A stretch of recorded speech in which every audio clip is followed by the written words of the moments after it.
He brings me peppermint tea with the chipped cup I gave him. He sets it down gently, like it matters. Like he didn't choose that one on purpose.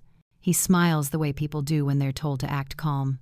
One hand still on the tray, the other brushing imaginary lint from his slacks. I watch him watch me. He waits for me to drink. I don't. Instead, I stare at the chip on the lip of the porcelain. A clean bite of enamel gone, like something took a piece out of it mid-sentence. It used to sit on the kitchen shelf, back left corner. He knew that. It was mine. I used to sip peppermint from it when I was trying not to cry in front of him. Late shifts. Insurance battles. Dad's funeral. The teacup knew all of it. And now it knows this. You should drink it while it's warm, Mom, Eli says. His voice is soft, but there's distance under the velvet. Like a nurse trying not to say patient out loud. I glance past him to the wall. Pale green. Institutional paint, made to suggest nature, but sterile as a tax form. No window. One door. One tray. One chipped cup. I'll wait, I say. He nods too quickly, like relief was rehearsed. Okay, that's fine. I count the steps it takes him to leave. 4. The last one squeaks. When the door clicks shut, I lift the cup, not to drink, just to weigh it. It still holds heat. That surprises me more than it should. There's a camera in the upper right corner of the room. Small. Red light steady. I look at it. I want it to blink back. I want someone watching to say, "She looks fine. She looks like herself." But people don't say that about women with files. And I have one now. There's a folder in someone's hands with my name on the tab, my son's signature on the release, and a whole history I didn't write. But they'll believe it. They always do. They told me I came in agitated. That I was speaking to someone who wasn't there. I remember the peppermint. I remember the porch. I don't remember yelling. I don't remember crying. But memory's a fragile thing when someone else gets to describe it first. When Eli left the cup, he turned it so the chip faced me. He used to hold it with both hands when he was small. The first time he had the flu, I made him peppermint. He hated it, said it tasted like soap. I said it would help his stomach. He spit it back into the sink. I cleaned it while he sobbed and promised I wasn't mad. That's parenting. You clean the mess even when you didn't make it. And you keep the chipped things longer than you should. Because they remind you how not everything that breaks should be thrown away. The door has no knob on my side. There's a sound when they lock it. A mechanical sigh. Like something tired of holding. I sit on the cot. The mattress is too short for my legs. My knees hurt. My back stiffens. I set the cup on the floor very carefully. Handle turned to the left. She's oriented to place and time, someone said earlier. But her affect is flat. There's some paranoia. Maybe they're right. Maybe the world is smaller than I remember it. But if I'm so confused, how did I remember the peppermint? There's a note taped to the wall above the door. It says, "This room is under active observation. Do not cover camera or windows." It's printed in Comic Sans. That's almost the cruelest part. I touch the chip on the cup again. It's rough. I used to run my finger over it during phone calls I didn't want to take. Now I trace it to stay steady. I wonder if Eli knows that. I wonder if he picked it because of that. Or maybe he doesn't remember anything I do. Maybe the cup's just a cup to him. "Did you sign the papers willingly?" Naomi asked me. The intake social worker. Late 30 seconds, sharp braid, gentle eyes. "I don't remember any papers," I told her. She frowned. "Your son said you were lucid. That you agreed. It's still Division 1 now." I nodded then. But only because nodding makes things end faster. There's a pencil on the tray. No eraser. I roll it between my fingers. It smells like cedar and metal. I think about writing something on the wall. Something they'll have to notice. But I don't. Because they'd just call it a symptom. Highlight line. Punchline eyes. A lie doesn't need to be loud, it just needs to sound helpful. I lie down with the cup beside the bed. I leave the chipped side facing up. They say I signed something, but I don't remember holding a pen. There are 4 kinds of towels in my hallway linen cabinet. Bath. Hand. Dish. Emergency. Emergency means the old ones with frayed edges I won't throw away. They've already survived too much to be discarded now. I fold towels when I'm restless. It helps. Towels don't argue. They don't ask if you're okay with a voice that already assumes you're not. Today the folds don't land right. I refold the green bath towel twice. Still crooked. I blame the washer. Not the hands. I open the cabinet and slide it in anyway. Green doesn't match anything else, but it's soft. Mail slaps the floor near the door. I hear the carrier's boots retreating. Bills, catalogs, one envelope marked Human Resources Division, Privet. It's in a stack with a heating bill and an Arbor Day flyer. I don't open it. I don't throw it out either. I just shuffle it to the middle like a playing card I haven't decided to bet on. I make peppermint tea. The cup I choose is the one with flowers near the handle. Soft pink tulips. No chip. He never drinks peppermint. Only I did. I whisper it aloud. No one hears. The house is quiet in a way I used to enjoy. But today, the silence is wide. Too many corners echo back my thoughts. I wipe the counter that isn't dirty. The cloth smells faintly of bleach and something older, grapeseed oil maybe. I wonder when I last used that. I wonder why I remember that and not where I put my car keys yesterday. The cat Pickle rubs against my ankle. He's real. The vet bill says so. I say his name out loud so the room won't forget I'm here. Pickle, get down. He doesn't. But that's cats. Sound. Keys in the door. Eli enters without knocking. He does that more lately. Hey, Ma. He has that tone, upbeat, crisp, too crisp, like toast you left in too long. Mail came, I say, not looking at him. I tilt my head toward the stack on the kitchen island. He sifts through it.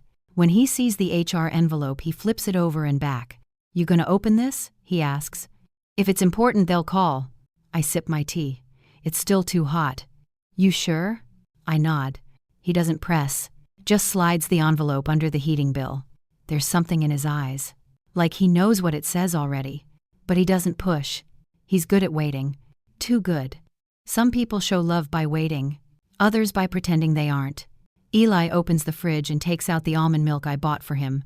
You eat anything yet? I'm drinking something. Tea isn't food. Neither is concern disguised as small talk. He exhales through his nose. Doesn't say anything. He pours his milk. Drinks half in one motion. The nurse called me again, he says. I tense. Said your blood pressure's still too high. You skipping meds again? No. It's a lie. I forgot yesterday's. Not because I'm stubborn. Because I didn't see the bottle. I wonder if he moved it. I wonder if I'm paranoid for wondering that. He pulls out a chair and sits across from me. I think you should let me schedule the next appointment. I already have one. With Dr. Heffler? He's booked. I found someone new. Who? You don't know her. That's the problem, Mom. I stand up. Too fast. The chair legs screech. Pickle bolts. I carry my cup to the sink but don't pour it out. I just hold it there, steam fogging the window. The chipless rim presses against my thumb. I look at Eli's reflection in the glass. I'm not sick, I say. He doesn't respond. He leaves 20 minutes later. Says he has to get to work. EMT shift. Double coverage. I know he's good at his job. Knows how to stay calm when people bleed. I wonder if that's why he doesn't flinch anymore when I cry. When he's gone, I look at the envelope again. Still unread. Still closed. I stare at it for 5 minutes. Then I slide it back under the catalog. Pickle crawls out from behind the dryer. He curls near the vent. I boil water again. I choose the same cup. No chip, no flowers faded. It's still mine. I sit at the kitchen table and listen to the water heater hum. Outside, a leaf blower shreds the calm. Inside, I take my first sip. It tastes like a memory I want to keep but can't quite name. I look at the calendar on the fridge. A date is circled in blue ink. I don't remember why. I fold towels again. This time, every crease lands straight. I should have opened the envelope. Toast burns at the edges. I told the toaster 2. It gave me 4. The second slice is blackened. I toss it. The third one looks better until I drop it. Face down. Of course. There's a reason people say that about buttered bread. Eli's at the kitchen table again. He came early. I didn't hear him enter. He's holding his phone upright not to use it, to aim it. Why are you filming me? I ask. He taps the side button. Screen goes dark. I wasn't, just had it out. It was pointed at me. You dropped toast. That's not exactly state secrets. He smiles. I don't. I pick up the dropped toast. He watches me, like he's waiting for me to overreact. But I don't. I toss it in the trash and breathe through my teeth. You sleep okay? He asks. Why wouldn't I? Just asking. He taps the phone again, opens his notes app, pretends to read something. Mom, you said the other day someone was in the backyard. Who was that? I freeze. I never told him that. I thought it. I watched the camera footage myself and didn't see anyone, but I don't correct him. It was nothing, I say. You sure? Yes. He nods. Types something into his phone. I pour myself a cup of tea, not peppermint, chamomile. I want calm, not memory. But my hand hesitates near the chipped cup. Out of habit, or masochism. Instead, I choose a tall, clean mug. No history. Pickle scratches at the screen door. Eli opens it before I can. The cat bolts outside. Eli follows. I take the chance to open his phone. He left it on the table. I shouldn't. But I do. There's a folder titled Mom Archive. It has videos. Notes. One is labeled 0321. Breakfast, edit. Edited? I tap but don't play it. Just stare at the file name. Proof is just memory edited down to what you can sell. Eli returns. Sees me near the phone. He doesn't flinch. Looking for something? Just moving it. He picks it up, checks the lock screen. Too casual. Why do you keep videos of me? For your safety, he says. I don't reply. He opens the cabinet and grabs the chipped cup. Want some peppermint? I blink. No. But you always. Not anymore. He pours the water anyway, places the cup in front of me. Same chip, same angle, deliberate. I don't drink it. Let the steam rise. Let the cup go cold. Eli checks his watch. I have to go. Be back later tonight. You live here now? He laughs. But not kindly. Maybe I should. He leaves. I sit in the kitchen with the untouched cup. Steam gone. Smell faint. I stare at the door. Then at the file cabinet across the room. I unlock it with my old hospital key. The power of attorney form is still there. Signed. Not notarized. Never filed. I pull it halfway out, then slide it back in. Let him think he has control. Pickles back on the porch. Staring through the glass. I open the door. He walks in without hesitation. He trusts the place. I no longer do. The tea is cold now. I pour it down the sink. It leaves a trail greenish, murky, like something that once tried to help, then didn't. I text my old friend Carla. Do you remember when Eli broke his arm at 10? She replies. He was 11. Snowboard trip. You stayed calm as hell. I don't remember being calm. I remember screaming into a towel. Maybe memory edits itself, too. I scroll through photos on my phone. One is of Eli, smiling at age 5. He's holding the chipped cup with both hands. A little tea mustache above his lip. I remember thinking, someday he'll bring me tea. I didn't know it would be like this. I look through old voicemails. One says, Mom, we'll talk later. I just want you safe, okay? I play it twice. Try to hear love. Instead, I hear planning. There's a knock at the door. Not Eli. Ruth Boyd, my HOA neighbor. High heels. Clipboard. Judith, just checking in. Everything okay? Fine. You looked distressed yesterday. Just toast. Toast. It burned. She smiles, tight. You know the HOA's been getting reports about unusual activity. Unusual? Talking to yourself. Garden at odd hours. Leaving cups on the porch. Thank you for watching. She gestures to the chipped cup I forgot to take back in. It's sitting there like a witness. It's tea, I say, not heroin. She laughs, too loud. Writes something on her clipboard. They don't need facts. They just need neighbors. She leaves. I pick up the cup from the porch. The chip looks deeper now. Maybe it's always been this sharp. Maybe I'm only now noticing. Inside, I wash the cup. Dry it with an emergency towel. Place it back on the shelf, back left corner. Then I sit down and try to remember what I said yesterday. I can't. I open the HR envelope. I don't read it yet. I just hold it. It feels heavier than paper. He asked if I remembered what I said. I didn't. The sun's not down, but it's dying. That hour when the sky can't decide if it's gold or gray. That's when I step onto the porch. The cup is in my hand. Chipped. Warm. I didn't make tea for myself today. I made it for someone else. But he didn't come. So now it has nowhere else to go. I walk barefoot over the wooden slats. They creak less when you step with purpose. My fingers grip the cup tighter than I mean to. There's a faint crack forming near the chip, or maybe it's always been there. Some flaws only show themselves when things are heated. Across the street, Ruth Boyd is in her yard. She's pretending to water her hedges, but the hose isn't running. She's watching me. I don't wave. I set the chipped cup on the porch railing, not centered left of the mailbox. It sits there, steady. The camera blinked. I blinked back. There's an HOA security dome above the garage across the street. It rotates every 15 seconds. I know this because I've watched it. One blink, 1 second, then gone. But it sees enough. Pickle weaves through my legs and sniffs the cup. He doesn't drink peppermint either. Never liked the smell. Animals are like that. They know what doesn't belong in them. Ruth finally waves. I nod, just once. A neighbor's nod. Half civil, half shield. She smiles too hard. The kind of smile that leaves paper cuts. "Everything okay, Judith?" she calls. "Fine, Ruth." "You sure?" I said I'm fine. The words come sharper than I want. Her smile shifts. Paulette collapses into concerned. I walk back inside. Don't close the door all the way. Let the evening air bleed into the hall. Inside, I open the drawer by the stove. I take out the copy of the HOA code. Flip to section 8. 12. Exterior personal property limits. There's a line. No unapproved decorative or food-related items may remain visible beyond sundown. Decorative. Food-related. I wonder which one a teacup is. I place the rulebook face up on the kitchen table. Beside it, I set Eli's unopened power of attorney form. His name is neatly printed. My signature is missing. It always will be. Outside, the wind picks up.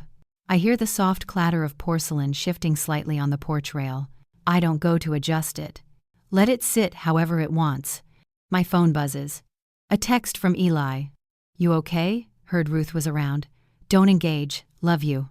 He means well, but that doesn't mean it doesn't hurt. I reply, "Just tea." 20 minutes pass.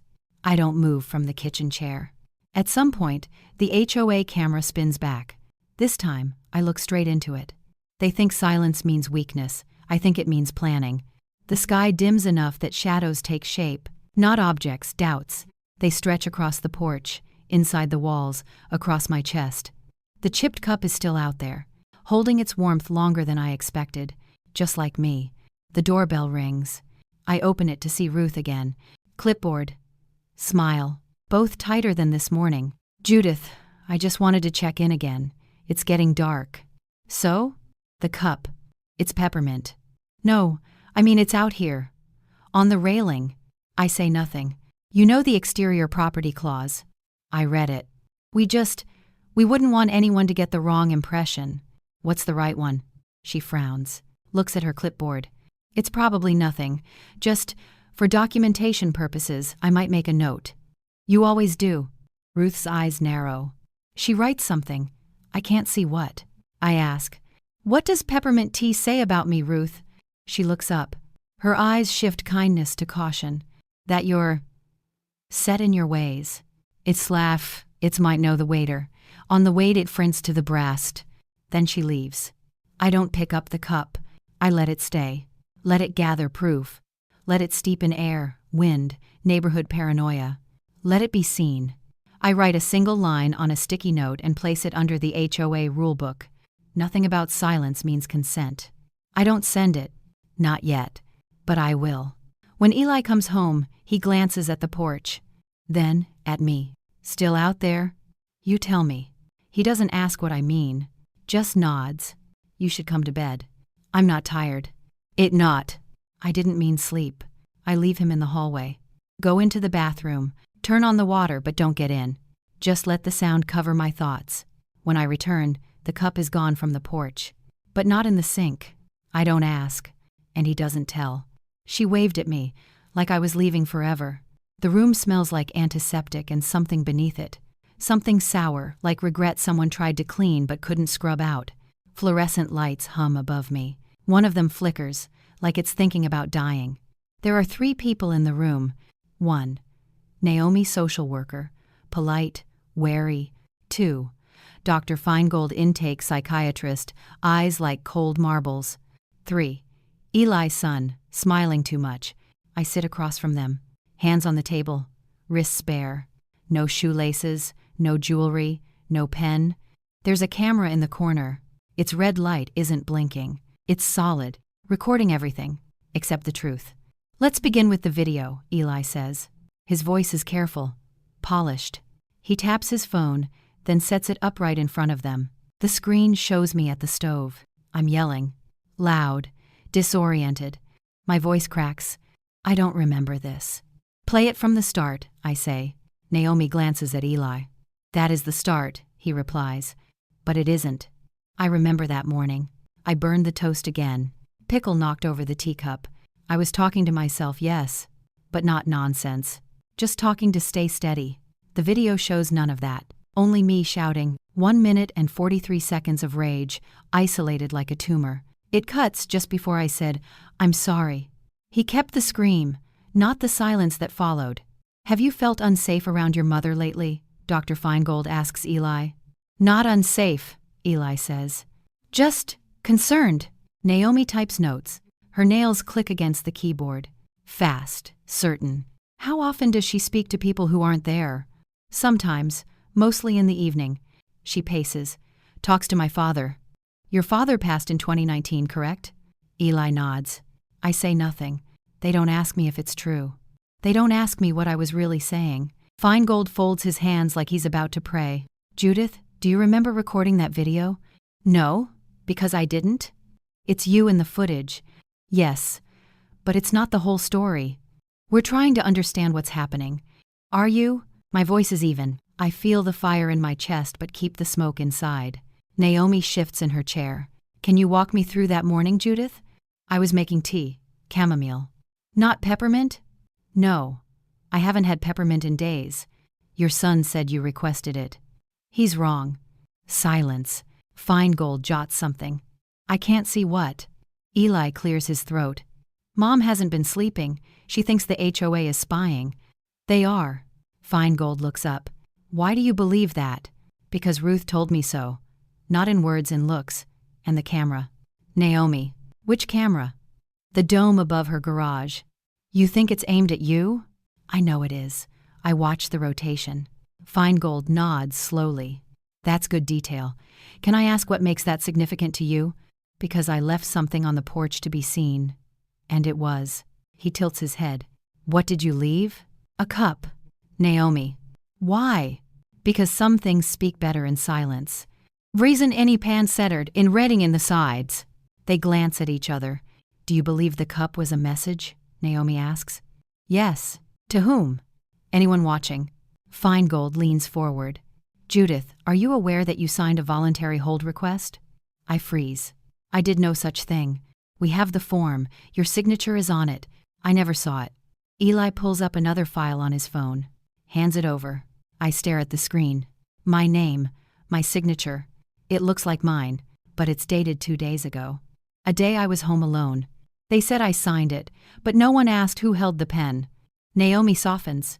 Sometimes stress affects memory. Sometimes people lie. Are you saying your son forged this?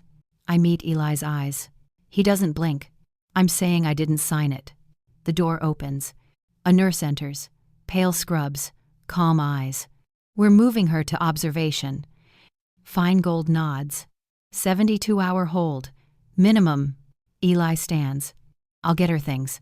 You packed for me? He flinches. Just for a moment. Naomi walks beside me as I'm led down the hall. I want to help you, she whispers. Then watch him. She doesn't reply. The walls get narrower as we go. The lights get colder. I count steps. 16, from door to door. Then metal clicks. Observation room. Same shade of green. Same locked cabinet. A narrow bed. A tray. A cup. Steam curls from it. Peppermint. The chipped one. The chipped cup is cracked now but still warm. I pick it up. Turn the chip toward me. Someone thought that mattered. The camera is above the door again. Red light. Solid.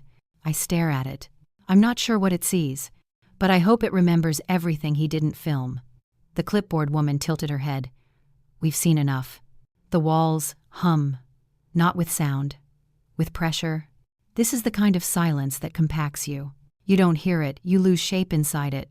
I haven't asked what day it is. Not because I'm disoriented. Because I don't want to know how quickly they move when you can't push back. The chipped cup is still here. But it's cracked now, a fine split that runs through the handle.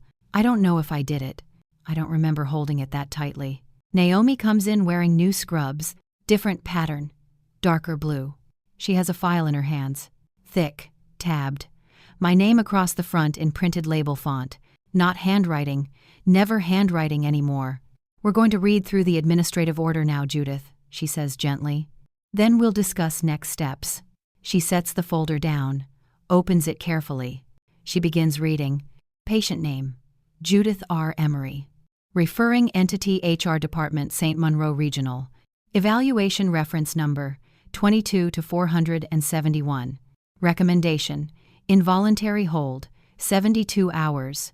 Cited rationale, disorientation, threat to self via self-neglect, and potential verbal instability. Evaluator, Dr. Leonard P. Feingold. Secondary signature, E. Emery, guardian proxy. I breathe slowly. Each line is a rope, tied, tightened, paper-threaded justice. Would you like to respond to any portion of that? Naomi asks. I don't answer immediately. I lift the cup, tilt it in the light. The crack gleams faintly like it's been waiting for a spotlight. The chipped cup is cracked now but still warm. I'd like to respond to the word guardian, I say. Naomi meets my eyes. Go ahead. Now we're Ted. He's not mine. I raised him, but I didn't assign him. She doesn't write anything down. Just waits. I set the cup down carefully. Handle away from me. May I ask you something? I say. Of course. Why is this cup still here? She frowns. What do you mean? I thought patients weren't allowed objects that could break. She hesitates, then folds her hands. We made an exception. Why? Because you requested it. No, I didn't. She doesn't argue, just reaches into the file and flips to a form. You wrote it here. Let me see it. She turns it toward me. A line near the bottom. Request personal item to remain. Ceramic cup. My initials, JRE. It's my handwriting, but I don't remember writing it. I want to speak to someone else. There isn't anyone else right now. Then give me a pen. I can't. Why not? Because it's not safe. I laugh. It comes out bitter, cold. They say I'm dangerous, but they keep handing me the sharp things. Naomi softens.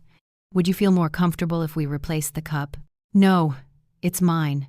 I just want the truth that came with it. There's a pause. Then she asks, why do you think your son requested this hold? I pause.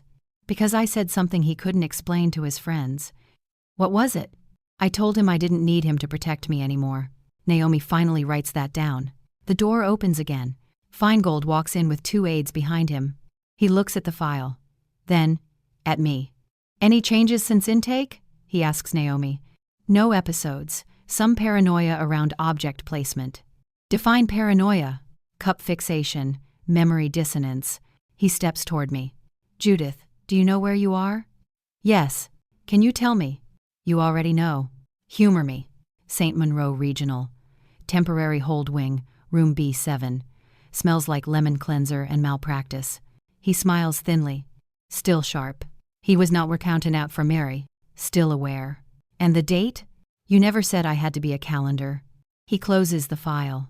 We'll reconvene tomorrow. If stability holds, we can discuss soft discharge. Under what conditions? Cooperation, reassessment, follow-up care compliance. So freedom with a leash, with a safety net.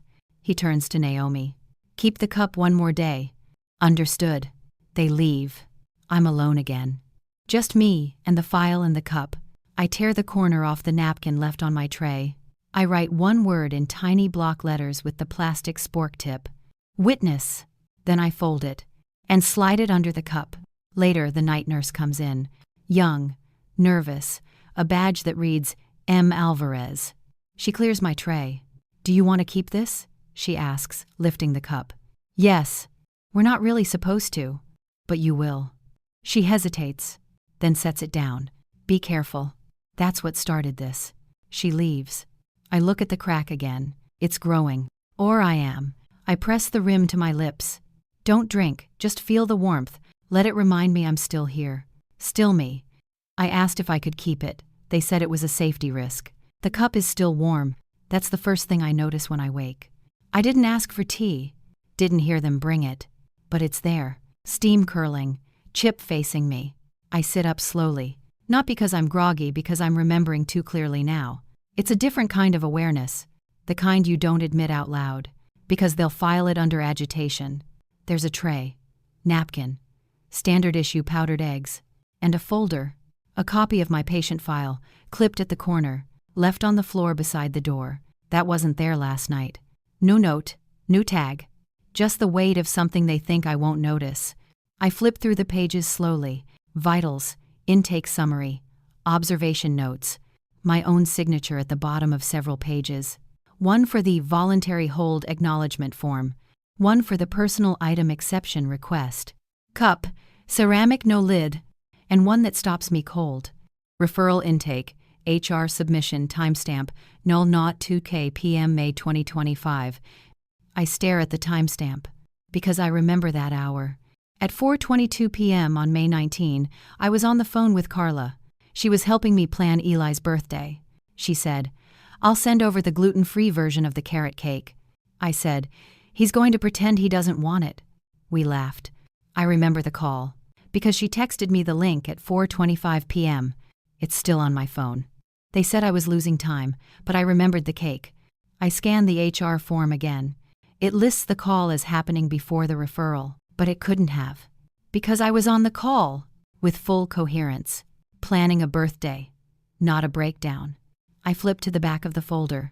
There's a fax transmittal sheet clipped to the end, faxed by E. Emery HR Proxy, time stamped.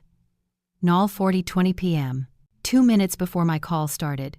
So how did he fax a referral based on symptoms I hadn't shown yet? Because it was written first, I whisper. I scan the pages again. The notes reference an incident. Subject was observed placing broken porcelain items in outdoor location for symbolic display. There's no video attached, no image, just description. But the timestamp is before the HOA complaint, before Ruth's clipboard, which means Eli had written it before it happened. When the report is filed before the proof exists, the lie becomes time-stamped. I sit back. The crack in the cup catches the light again. Deeper. Now it's spiders. They said it was stable enough to leave with me. Now they'll say I made it worse. The door opens. Naomi steps in, coffee in hand. She pauses when she sees the open file. "You weren't meant to receive that yet," I gathered. "Where did you?" "Someone slipped it under my door." "That's a security issue."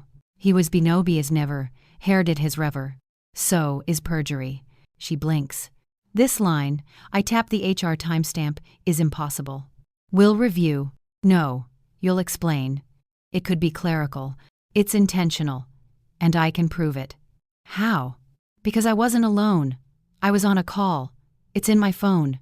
Naomi's mouth tightens. "You don't have your phone." But I remember the words. "Judith," she said carrot cake.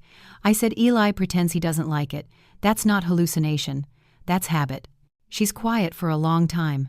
Then, "Let me speak with Dr. Feingold." She turns to leave. I stop her. "Why would someone plant this in my room?" "We don't know it was planted. It wasn't there at midnight. Maybe you didn't see it." "I did." She pauses. "Then, someone wants you to know something." She exits. And I'm left with 47 pages of someone else's truth, stamped, initialed, and formatted. But crooked. Just like the towel I folded wrong in part 2, only now I can see it. The door reopens 5 minutes later. Eli walks in, without Naomi. No clipboard, no jacket, just him. "You found the file. You left it." I thought it might help. To do what? Understand. Understand what, Eli? That this wasn't personal. He sits across from me. I push the cup toward him. "Drink it." "It's not mine." "But it used to be." He doesn't touch it. "You lied," I say. "I protected you." "From what?" "From not being taken seriously." "Everyone. So you broke the truth into pieces?" He stands. "I'll talk to Feingold. See if we can get you home tomorrow." "You don't get to grant that. I'm your proxy." "No, you're the one who wrote the story before it happened. They always believe the author, even if he forged the ending." He leaves. The door shuts too quietly. I slide the form back into the folder. Underline the timestamp in pencil. Circle it 3 times. Then write above it, "Proof of pre-write." I fold a blank intake page in half. Tuck it into the chipped cup. "If they read it," I whisper, "maybe they'll remember I was real." The red light above the door blinks once. Just once. But it's the first blink I've seen since I got here. The proof was always there, just not in the right order. The door clicks behind me like it's surprised to open. I'm back. On my porch. Not a patient. Not a threat. Just Judith. Again. Except now everything feels slightly moved. The kind of shift you only notice when you try to sit in the same place as before, and it doesn't fit. The chipped cup is still on the porch. I know it's not the same one. The real one is cracked back in the psych ward. But this one? This one's whole. Fresh. A replica. He replaced it, I whisper. Not to mock. To erase. Inside the screen door is a yellow envelope taped to the glass. HOA letterhead. Ruth's scribbled signature at the bottom. Notice of exterior violation. Form 33B. Photographic proof attached. I peel the envelope off slowly. Inside is a printed photo laser quality. It shows my porch. The chipped cup, placed precisely on the left rail. Time-stamped, 7:42 p.m., May 20th. I freeze. Because I know exactly what's wrong. May 20 was the same evening. Eli claimed I was in a state of delirium and verbal aggression. That's the day he filed the hold. That's the day he said I was too confused to speak clearly. But the cup, the photo, perfectly placed. Clean, upright, intentional. That means I put it there. Not in a rage, not in confusion, but deliberately. They said I was unraveling, but my hands told another story. There's more. The violation notice reads, multiple neighbors noted a consistent placement of porcelain objects outside Miss Emery's property on multiple occasions. This act has been interpreted as non-compliant with HOA exterior standards and may signal distress. Incident logged with timestamp and photo for HOA record-keeping. Signal distress. I didn't say it did. They did. Ruth's voice, in my head. You looked distressed yesterday. I wasn't. Not then. Not until after the file. The edit. The door locking from the outside. I sit on the porch swing. Hold the photo in one hand. Cup in the other. The cup feels lighter than it used to. Because it's not real. But the photo is. Proof. They filed it as a violation. But it's evidence. If they took the photo, I murmur. They saw the whole day. And they time-stamped it.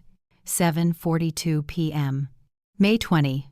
26 minutes after Eli claimed I locked myself in the hallway and recited fragmented sentences. 26 minutes later, I placed a teacup gently on the porch rail. No hallway. No reciting. He had a story. I had a timestamp. I go inside. Open my laptop. HOA email thread still archived. Click. Scroll. June notices. April notices. Then, subject. Courtesy violation photo. The 20th of May 2025. From HOA Camera Archive. 2. Ruth Boyd, Board Chair. Eli Emery. CC. Eli. Why would the HOA CC him? I open the photo again. Click Details. Device, Arlo Home 394A. Motion sensor triggered. Duration, 12 seconds. File, 2025, 5, 20, 19, 42. Capture, MP4. There's a video, a 12-second clip. I don't have access to the camera folder, but Ruth does. I close the laptop, walk across the street barefoot. No lipstick, no pretense. Just the file in my hand. Ruth answers on the third knock. Judith, she says, surprised. I need the footage. I'm sorry? May 27:42 p.m. The Arlo camera.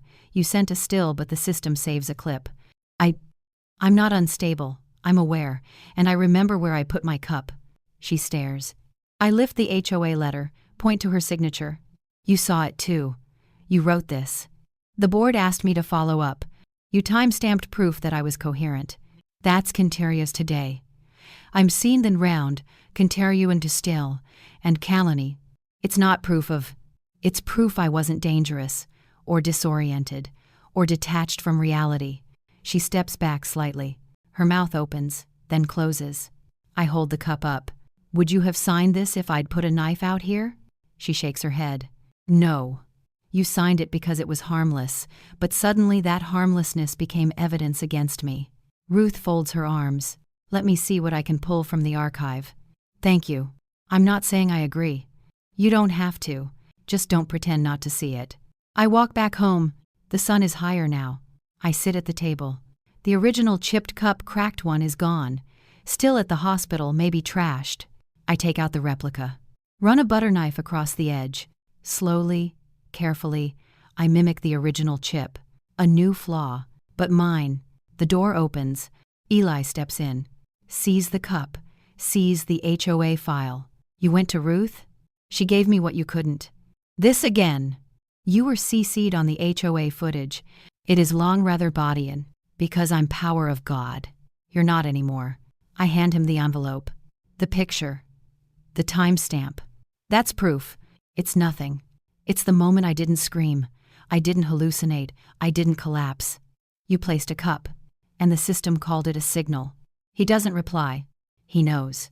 The lie wasn't that I was broken. The lie was that he caught me breaking.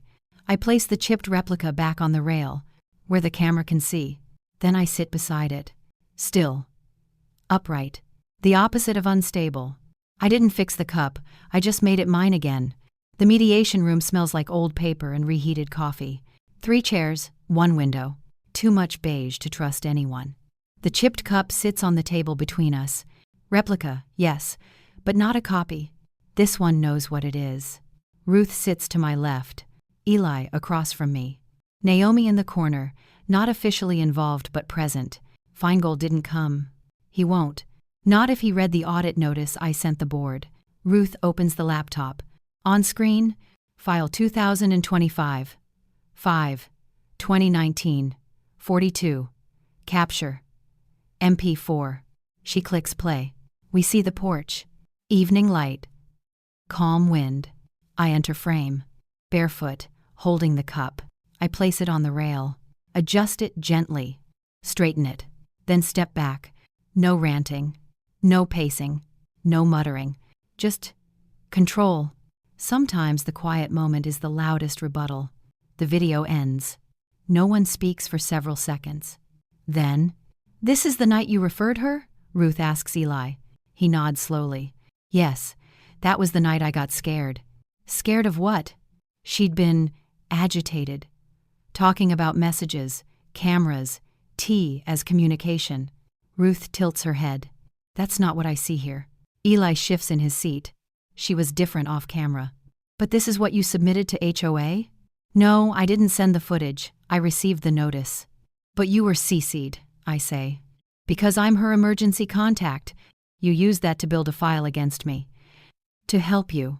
Thanks for watching and to Spiri and to the props and here, Syndicate fan for the Canadian ferry." Naomi finally speaks. "Judith, you mentioned a timestamp mismatch?" "Yes." I slide the HR referral form across the table. "This shows the hold was recommended before this video was taken." Ruth leans in, reads silently. Then again. "Wait, this says 4:22 p.m.? "Correct. But I filed the HOA complaint at 8:15 p.m. after reviewing this footage." I nod. "The footage proves I was calm. The referral form says I wasn't, but the referral was submitted before the footage existed. It is abrided. You can't diagnose a moment that hasn't happened yet." Ellie speaks too quickly now. "I didn't forge anything. I didn't say you did." "You're implying—" "I'm observing." Naomi's brow furrows. "Was this information shared during the psych evaluation?" "I told Feingold," I say. "He didn't ask for timestamps. He asked for symptoms." "And you believed she was a danger?" Ruth asks Eli. "I believed she was slipping. Tender. Because she talked to herself? Because she put tea outside? Because I was afraid," Eli snaps. "Because I didn't understand what she was doing." "So you institutionalized her to buy yourself time?" I ask. Eli freezes. "I thought if we paused everything we could fix it quietly," he finally says. "Before HR made it formal, before someone else did it worse. The truth. Or his version. He always did like preempting problems. Especially when they looked bad on paper." I never needed fixing, I say. I needed listening. Naomi looks between us. With this evidence, Judith can formally request an overturn of the involuntary hold notation on her record. And the referral?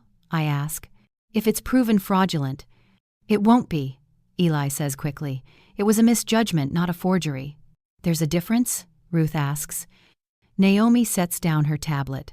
Judith, are you pursuing legal redress? I look at Eli. His hands are folded. Tense, but not angry. Not now. Not yet, I say. They all look at me. I'm not here to win. I'm here to restore. Restore what? Ruth asks. My name, my memory, my place in this neighborhood, my porch. I slide the photo of the original cup across the table. The real chipped one. Then I point to the one between us. This one's not cracked yet, but it will be. Every replica remembers what the original went through. Eli speaks, Gieter now. You didn't used to talk like this. His last 2-3 presented for maid refask frand, that head hap stever fask frand. He teared fade refast for mand. I've always talked like this. You just stopped hearing me. Silence. Then Ruth says softly, What do you want from us? I look at the group. Then the cup. Nothing more than you'd want if this were your son. Or your mother. And what's that? To be believed before I'm broken. Naomi places her hand over the HR form. We'll begin the review process this week. I'd like written acknowledgement, I say, that the hold was based on inaccurate preemptive data. You'll have it. There is now the tend. I stand. Then I think this mediation is done. Ruth clears her throat. One question. I pause. Yes? Why tea? I smile faintly. Because it's slow. Because it has to steep. Tea doesn't scream its purpose. It waits for someone to taste it. I lift the cup, place it gently back into the envelope. Not as evidence. As closure. They saw the video, but I still wonder, what did they hear? Some things don't break when you drop them. They break when you try to carry them for too long. The chipped cup sits inside a glass display box now. A small one. Velvet lining. I didn't clean it. I didn't glue it. The crack still stretches across the handle like a lightning strike that paused halfway through. I didn't fix it. I preserved what it survived. I placed it on the mantel the day the letter came. White envelope. HR header. Stamped. Record correction confirmed. It read, Upon review of documentation discrepancies and inadmissible predated submissions, the involuntary hold noted under reference #WO to 471 has been voided. Recommendation retracted. Record corrected. It didn't say apology. It didn't say sorry. But it said retracted. And that's a start. Eli hasn't come by in days. Not since the HOA meeting. Not since Ruth stood up and read the timestamps out loud. She didn't look at him when she said, There was no instability in that footage, no erratic behavior, only intention. He left before the vote. That night, Ruth brought me a ceramic tray from her grandmother's collection. No note, just the tray. Sea glass blue, edged in ivy, the unspoken way neighbors say, I was wrong and I hope you're still watching the street. I put the glass case on it, placed both near the window, facing the porch. A new kind of surveillance. But this time, mine. Pickle curls under the chair like always. He never asked me to be less. The sidewalk hums this morning. Cars, kids, water sprinklers. The neighborhood feels newly quiet in the right places. People wave again. Not too long. But not out of fear either. Eli finally texts. Need to talk. Can I come? I wait 3 hours before answering. If you're coming to explain, don't. If you're coming to remember, yes. He arrives at 5:12 p.m. Same hoodie, slower walk. He looks 10 years older than he did 3 weeks ago. That's what guilt does when it has to walk around during the day. He sits across from me on the porch. Doesn't reach for the tea I've poured. They're talking about moving me, he says. Out of HR, into archival compliance, lateral demotion. That's appropriate. You didn't want me punished. I didn't want to be betrayed. He nods. I didn't know how to help you without managing it. I wasn't a department to restructure. Is not look at his branged? I know. Do you? He finally picks up the cup. The replica, not the real one. It still doesn't feel right in his hand. Why did you keep the original? He asks. I look at the case. Because it's what broke while I stayed whole. You can't rebuild trust with new parts. You start with what cracked, and you name it. He swallows hard. I never told Dad I forgave him. You didn't have to. But I think I made you pay for his silence. That sits in the air like smoke. It doesn't sting, but it lingers. I told myself if I could fix what I couldn't understand, I'd feel less helpless. You fixed your fear, I say. Not me. He nods again. Can I still come over? Not to protect me, to learn. We sit there, porch shadows growing longer, the glass case glowing slightly in the soft dusk. Pickle barks once, settles back down. I say, the next time you think I'm falling apart, ask what I'm actually doing. This canted. Why? Because sometimes I'm not breaking, I'm documenting. Not every crack means collapse. Some are just proof of pressure survived. The HOA emails me the next day. They're revising the language in Violation Form 33B. Instead of signal of distress, it now reads, Object placement noted, no safety risk present, observation concluded. 3 words stand out, observation, concluded. That's what this was. A test, not of my mind but of their readiness to hear it. I walk the sidewalk that evening, just once around the block. No one stares. A few nod, one even smiles. I wave back. Only Ruth holds eye contact. That's enough. When I return home, I move the glass case slightly. So the chip faces the window. I want it to be seen. The next time someone asks me what happened, I won't start with the hospital, or the camera, or the file. I'll start with the cup. That day, I set a cup outside, and the world thought it meant madness, but I just didn't want it to cool in silence. And that's the real story. No edits. No timestamp lies. Just one woman. One teacup. And a neighborhood full of watchers who finally saw. I never raised him to silence me. I raised him to remember what I survived. The letter is still on the counter. I haven't moved it. Not because I'm savoring the victory, because I don't know what it means after the fact. Correction. Retraction. Void of hold. Words that sound like repairs, but nothing feels glued. I wake at 6 a.m. now. Not because I have somewhere to be, because that was the hour they used to check vitals. My body remembers routine better than my mind trusts peace. The chipped cup sits inside its glass home. I don't touch it anymore. That's the point. It's not for drinking. It's for proof. Some evidence doesn't need to be tested again. It just needs to be left alone. Pickle sleeps longer now. Even he seems tired from watching me explain myself to the world. I visit Ruth's place at her invitation. Tea. No symbolism this time. We sit by her picture window. She talks about the upcoming HOA garden vote. I listen. I don't feel the need to add anything. How's Ellie? She asks quietly. Still living nearby. Still visiting? No. The space he used to occupy is quieter now. Not like a room that's empty, like a page you stopped writing on. I passed by his office yesterday. HR wing. Same floor. His nameplate's been moved one slot down. He wasn't at his desk. But someone had left a peppermint tea on the corner, unopened. That used to be our signal. He'd bring it when I needed grounding. Back when I was just Judith, not file hashed Watwo to 471. I didn't knock. I didn't write a note. Some silences are mercy. He tried to edit me into a condition. Now we're both redacted. The sidewalk outside my house is cleaner now. Ruth had the board approve subtle lighting changes. Fewer shadow pockets. No more HOA patrols every evening. Visibility helps, even when no one's looking. I tried to journal the experience. But every time I wrote psych ward, my hand paused. Not because I forgot, because I didn't want to narrate it in past tense. It still echoes. In phone rings that sound too long.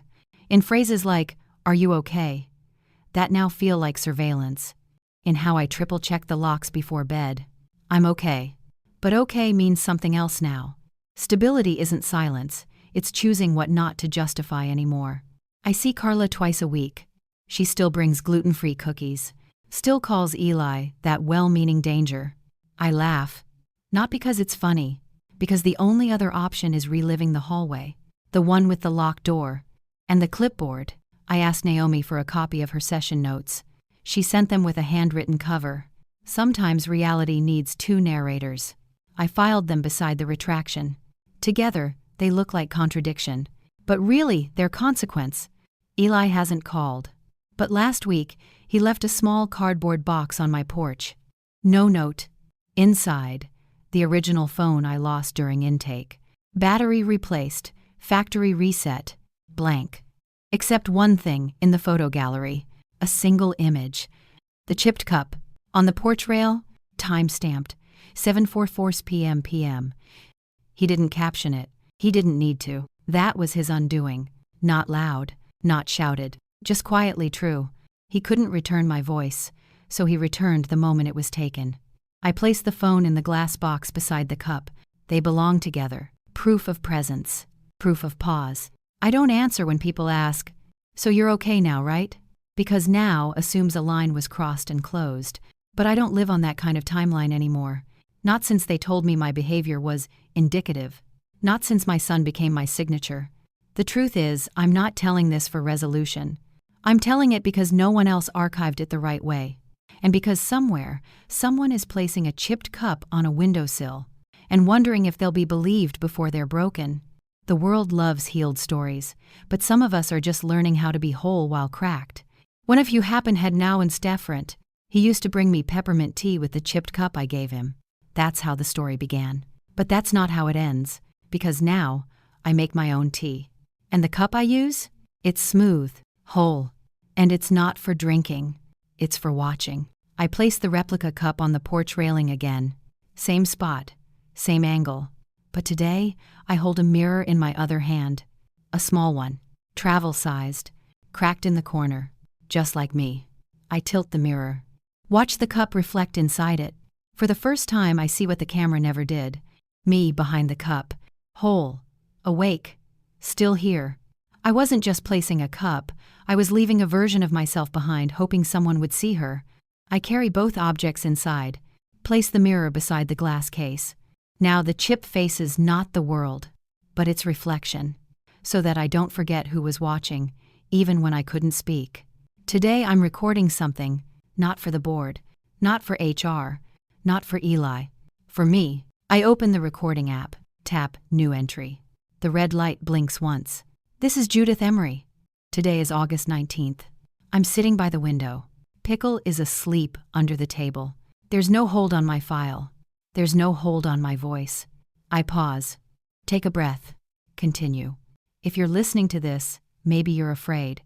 Maybe someone told you your patterns don't make sense. That your voice is too sharp, too loud, too scattered.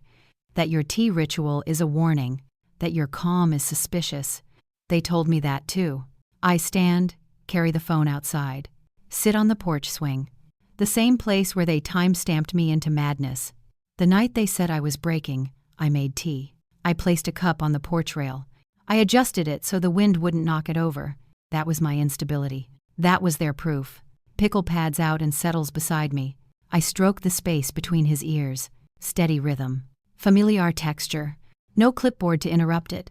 I used to think being believed meant being clean, calm, easily summarized.